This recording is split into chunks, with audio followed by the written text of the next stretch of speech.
Hello everybody, welcome back to my channel. Today we are starting a new project.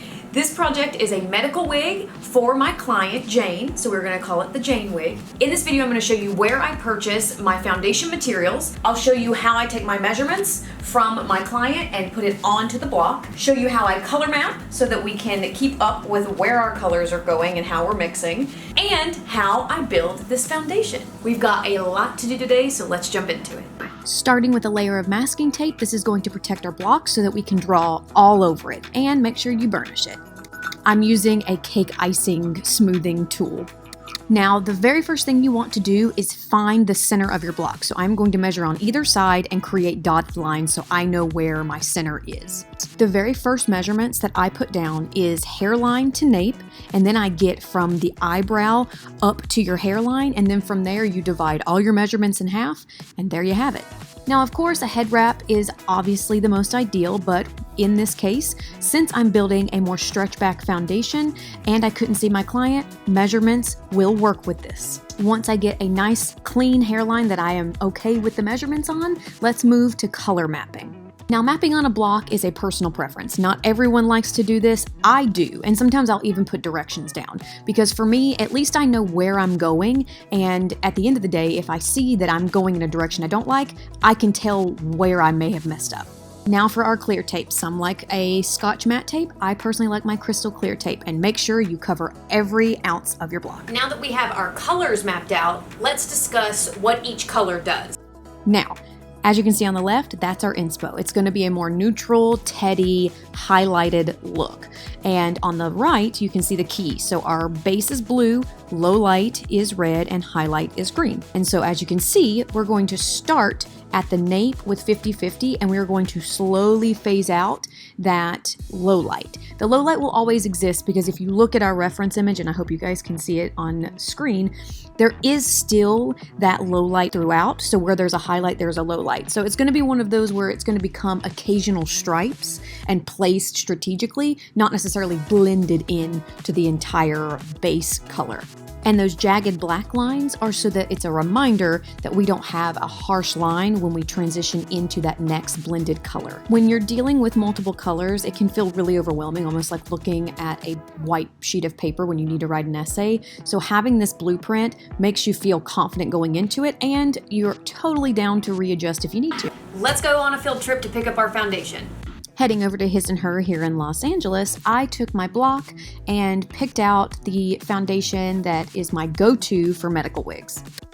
And I will make sure and link this foundation below so you can find it online. I am back from His and Her, and I went ham and went ahead and got these darts laid. I'm gonna zoom in so you guys can see where I've placed everything. So I went ahead and placed the foundation where I wanted and made sure to get rid of any extra excess that could potentially happen once the wig's on. And now to replace the pearl pins. I'm happy with my darts. I'm gonna go through and actually get rid of this really chunky lace here in the very front and create a better looking front with a better lace. Now before I lay my front lace, I want to stitch my darts, and I'm going to take my clear thread and my hook and handle and vent stitch both sides of these darts, starting with the open side, and then we'll go back down on the closed side. Now we are at the most stretchy lace on this foundation, so patience is key, and using your pins to keep that tension is important. You are undoubtedly going to hook into this lace at some point, so just keep calm and carry on. Now, vent stitching is the same motion as ventilating. It's just you constantly have the string attached. You're not like finishing it off with a single hair. But I will say I do see your comments. I do see that you guys want to learn this type of thing. So after this project, my goal is to start a Wig 101 series where we essentially start from the very beginning with wig making. So stay tuned. I promise I will go through and teach this, but it will take time to get to this point because we need to learn the very, very beginning basics. So anyways, I see your comments. I promise we'll make it happen. Okay, let's speed this up so I don't bore you to tears. We have 4 darts. We're gonna go up one way, down the other, making sure it's nice, pretty, flat, and there's no pulls on the lace whatsoever. Now that we've gotten our front settled and we've got all of our darts stitched, let's lay our front. Choosing a 30 denier lace because I wanted strength, but I also wanted some daintiness as well. Going east to west to match the top of the foundation. 3 things I'm thinking about when laying this. I'm making sure that I am keeping that east to west horizontal and not getting any weird angles with my lace. I'm making sure that there's plenty of lace in the back so that I can seam. And I'm making sure that I am keeping that tension at that very center front of that black line of the hairline.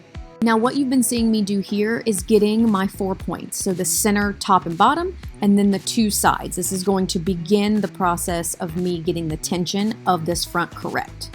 Then I'm going to go through and get my points in the front so that we have the tension to get the back right.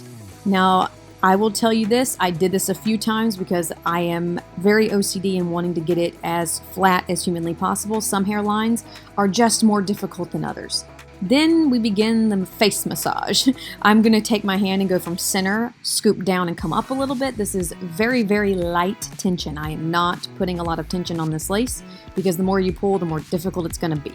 Once you're happy, cut away your excess and then the stitching begins. Now I'm going to do a row of stitching to connect the front to the back, and then I will fold my seam and then I will give it another row of stitching. Folding the seam just makes it clean and gives it a little bit more strength, especially because this will be worn by my client potentially every day.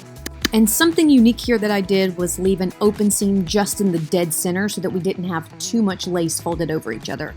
This is a great visual of me vent stitching our folded seam. And just like that, we have a completed foundation with a block ready to go. Stay tuned for the next steps where we start to add the hair. Thank you guys so much for watching, and if you want to see more wig content from me, give me a follow, hit the like button, do all the commenting, especially if you have questions. I am very active in my comments, and I will see you in the next one. Bye guys!